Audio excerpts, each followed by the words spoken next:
Bom dia. Mais uma vez, uma satisfação poder fazer uma apresentação para vocês, mesmo que gravada, já que por conflito de horários eu não posso estar presente nas reuniões nas quintas-feiras de manhã. Hoje eu vou falar sobre dois temas relacionados à Covid-19, que podem ser considerados como uma atualização sobre alguns aspectos dessa doença. Ambos os temas foram abordados em textos que eu escrevo semanalmente no site da Universidade Aberta do SUS, UNASUS, que são dirigidos para profissionais de saúde, mas que estão abertos para a leitura de quem tiver interesse e que podem ser consultados no link que estará sendo mostrado abaixo. O primeiro tema será, em tempos de pandemia, nem tudo que parece é Covid-19. Parece ser é Covid-19.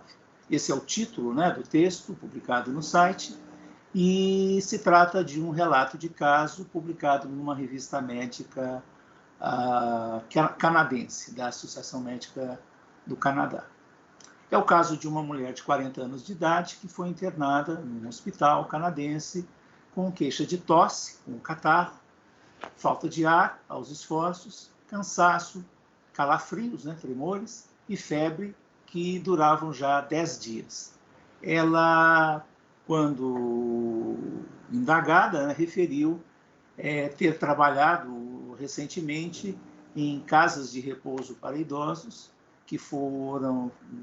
essas casas de repouso foram um foco importante de Covid-19, particularmente nos países da América do Norte, mas essa paciente, embora tenha trabalhado em mais de uma delas, não tinha se deparado com nenhum caso de Covid-19 e não tinha tido contato com pacientes com essa doença.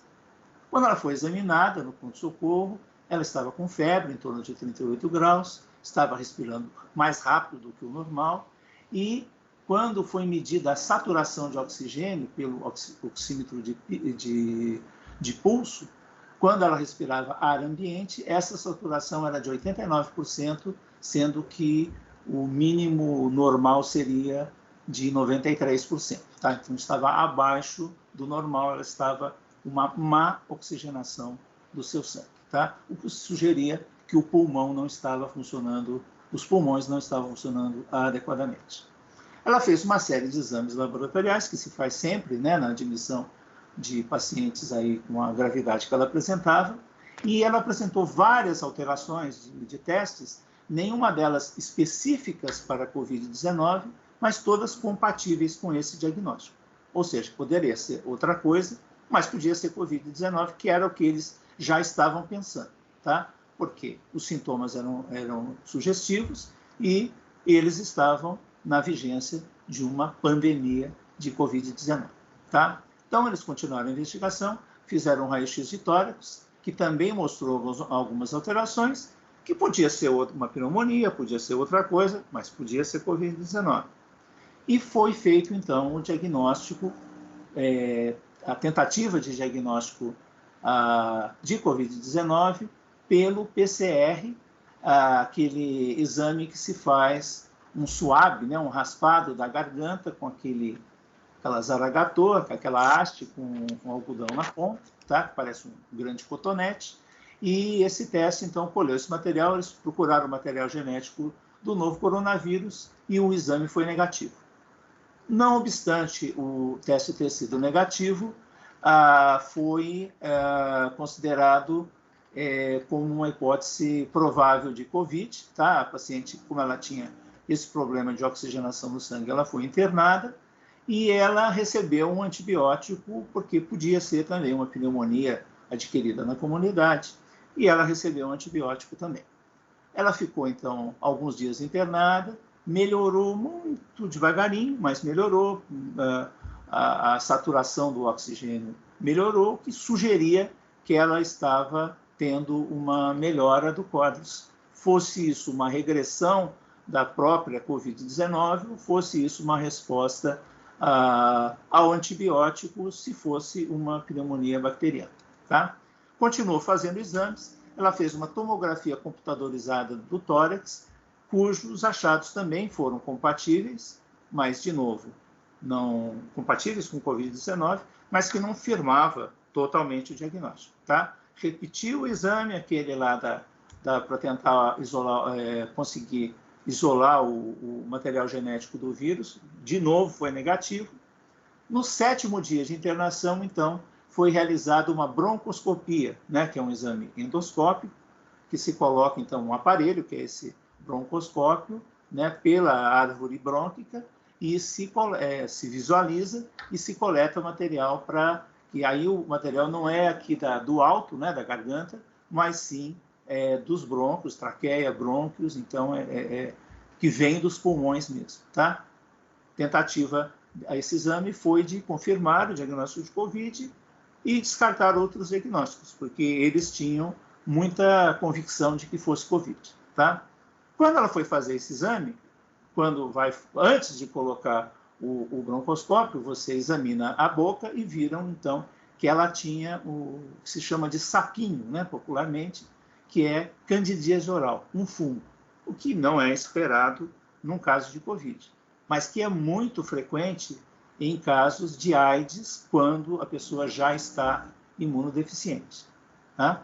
Ela fez a broncoscopia, teve alguns achados lá que não foram muito importantes, mas ela colheu material, né, da secreção brônquica, que foi para exame e revelou, então, a presença de um micro-organismo chamado pneumocystis, que é muito característico de uma infecção oportunista vista com frequência em pacientes com AIDS, já com comprometimento da sua imunidade celular.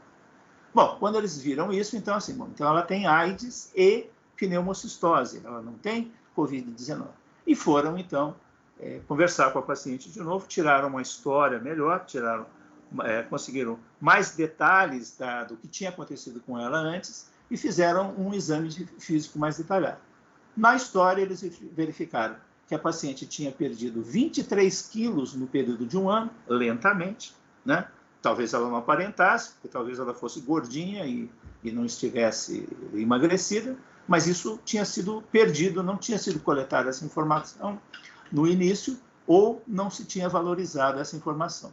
Ela também tinha a queixa de que ela suava à noite, já fazia 6 meses, e ela tinha um passado de comportamento sexual considerado de alto risco para AIDS, só que isso no passado.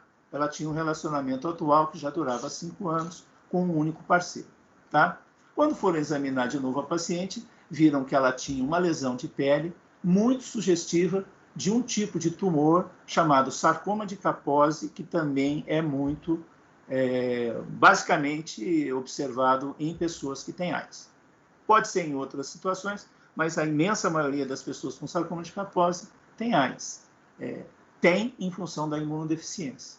E foram verificadas também lesões genitais compatíveis com infecção pelo herpes simples tipo 2, uma infecção ativa por esse vírus. Tá? Então, assim, somando tudo que a informação que se recebeu posteriormente ao diagnóstico da paciente, se essa informação tivesse sido colhida no início, já se saberia ou já se teria feito a hipótese de AIDS com infecções oportunistas desde o início. Tá? Demorou, na verdade, 9 dias entre a paciente ter sido internada com diagnóstico provável de Covid-19 até o diagnóstico correto de AIDS com pneumocistose. Ela fez o exame para HIV, foi positivo, fez uma série de outros exames que avaliaram que a imunidade dela estava abaixo, tá? E então, o que se olhando para trás, se verificou que tudo o que tinha sido feito, de fato, tinha sido visto, obtido de informação sobre ela, e que se tinha conseguido nos exames, seja de laboratório, seja de exames radiográficos, tomográficos, eram sugestivos e compatíveis com o Covid. Mas faltou informação e, então, na verdade, ela tinha outra coisa. Poderia ter sido, evoluiu felizmente bem, tá? Mas poderia acontecer se esse diagnóstico não tivesse sido feito, se eles não tivessem insistido em se firmar o diagnóstico, talvez ela tivesse tido uma evolução grave dessa pneumocistose, já que ela não estava tomando remédio para isso, tá? E poderia ter tido uma evolução muito pior, tá? Então, esse caso é um caso para treinamento médico, né, na verdade, mas ele exemplifica muito bem a importância do diagnóstico diferencial de Covid-19 numa situação de pandemia. Numa situação de pandemia, seja no pronto-socorro, seja numa UPA, seja numa unidade básica de saúde, seja no serviço de saúde dentro de uma unidade prisional, a primeira coisa que o profissional de saúde vai pensar, diante de uma pessoa com manifestações respiratórias, com febre e com ações laboratoriais e radiológicas, vai ser Covid-19.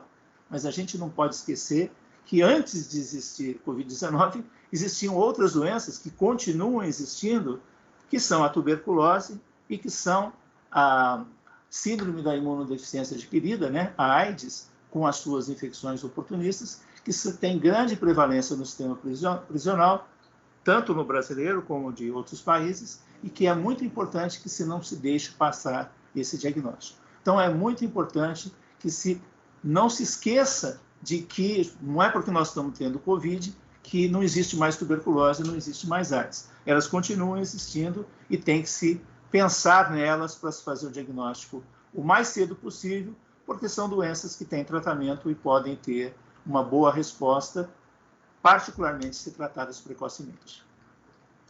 O segundo texto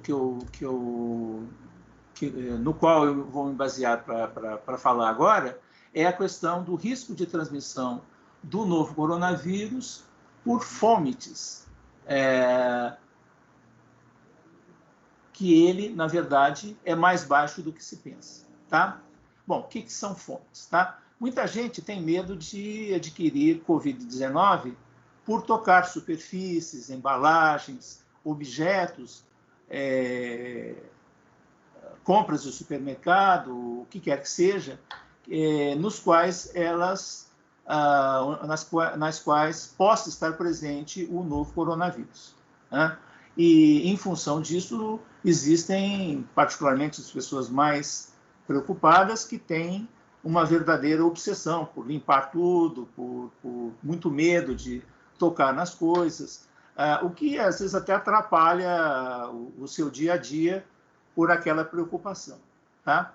Essa forma de transmissão, né, por contato com superfícies, objetos, se chama tecnicamente de transmissão por fomites. E essa transmissão foi, então, discutida em um artigo publicado numa revista científica inglesa. E esse autor, é um artigo de opinião, né? Ele faz uma revisão de vários estudos publicados na literatura e ele mostra assim, que existe um grupo de estudos, todos os estudos experimentais, em que eles pegam, por exemplo, uma determinada superfície, colocam uma quantidade conhecida de vírus, né, seja o vírus que causa a Covid-19, né, o SARS-CoV-2, tá? Sejam outros coronavírus, né, por analogia, e aí deixam aqueles vírus, né, naquela superfície e vão periodicamente, a cada certo número de horas, por dias seguidos, né, tentando isolar esse vírus e chegam, ao final do trabalho, à conclusão de que o vírus permaneceu naquela superfície. Eles fazem várias superfícies, madeira, alumínio, o que quer que seja, tá certo?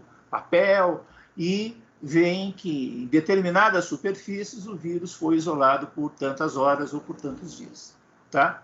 Existem vários estudos feitos nesse sentido, muitos deles divulgados pela imprensa leiga, a gente lê no jornal aí com uma certa frequência, tá?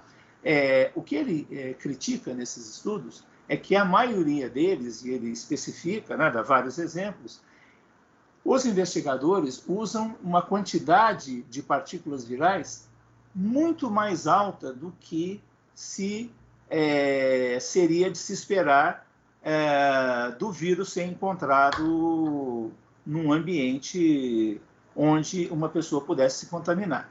A pessoa pode pensar assim, num shopping, ou num edifício aí, subo a escada, eu ponho a mão no corrimão, ou ponho a mão numa maçaneta, e se o vírus estiver lá, eu posso pegar, tá? Isso é possível, né? Mas o que ele diz é que a quantidade de vírus que tem naquela maçaneta, ou que tem naquele corrimão, ou que tem numa superfície naturalmente infectada por uma pessoa que esteja com o Covid-19 e que tussa, por exemplo, né, ou espirre sobre aquela superfície, a quantidade é muitíssimo menor do que essa que é utilizada, a quantidade de vírus, né, do que é encontrada, do que é utilizada nesses estudos. Então, ele critica esses estudos porque ele julga que eles são muito pouco representativos do que acontece na realidade. E aí ele cita outros estudos em que os investigadores usaram uma quantidade menor de partículas virais, mais compatíveis com o que aconteceria se uma pessoa, por exemplo, espirrasse, tossisse, ou falasse alto, ou cantasse aí, de encontro a uma superfície, tá? E quando se faz isso, ou se consegue isolar o vírus por muito pouco tempo de observação, num estudo de 3 a 6 horas, em um outro estudo apenas por 1 hora se conseguiu encontrar o vírus, depois não se encontra mais, tá?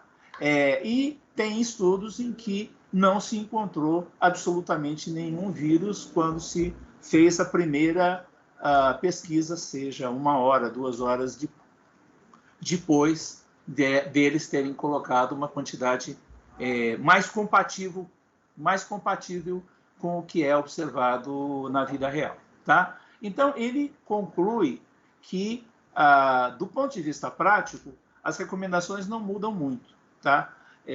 Então, todo mundo deve continuar lavando as mãos com água, sabão, usando álcool gel, mas a atitude é que a preocupação que as pessoas têm quanto a essa forma de aquisição deveria ser menor. Não é a forma principal de se adquirir a Covid-19, tá? Esse artigo foi publicado há alguns meses atrás e algumas semanas depois apareceu uma carta ao editor da revista em que outros investigadores de outro país corroboraram os achados, as opiniões desse autor, né, apresentando dados experimentais de estudos que eles conduziram e que mostram basicamente a mesma coisa.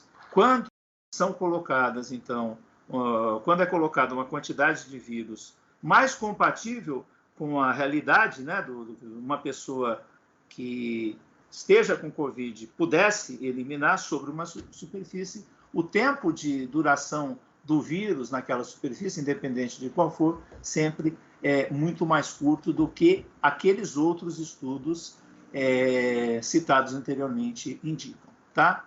Então, esse é um achado que nem todo mundo, mesmo dentro do pessoal de saúde, tem esse tipo de acesso a esse tipo de informação, né? Ainda existe assim muita preocupação com essa forma de transmissão por fontes, né? Em um outro artigo aí em que se discute a questão da volta às atividades, né? De voltar a ir em shopping, a ir em restaurante, etc. O autor chama muita atenção para o fato de que a propaganda que se faz lá para o restaurante, por exemplo, é que eles limpam escrupulosamente lá as mesas, os talheres, os pratos, tá? Mas se dá muito menos atenção à questão da ventilação do ambiente, que na verdade é um risco muito mais alto da pessoa adquirir a Covid-19 se estiver num ambiente mal ventilado, do que se ela adquirir por contato com um talher ou com uma superfície aí de uma mesa que eventualmente tenha a presença do vírus, tá? Do ponto de vista das unidades prisionais, também é um pouco limitada a utilidade dessa informação, mas, assim, o conhecimento sempre é importante, né? Então, assim, o risco dentro de uma unidade prisional de se pegar Covid, se entrar alguém que tenha Covid, é muito alto, muito porque o ambiente é mal ventilado, muito porque existe uma proximidade muito grande entre as pessoas, mas o risco ligado, então, à contaminação das superfícies naquele ambiente parece, com base nesses estudos que eu relatei, não ser muito alto. Então, a necessidade de limpeza repetida de superfícies, de paredes, de chão, não parece ser tão importante quanto o que se pensava. Tá? Então, basicamente, foram esses os 2 pontos de atualização que eu quis trazer para vocês. Espero que tenha sido útil essa informação e até uma próxima oportunidade.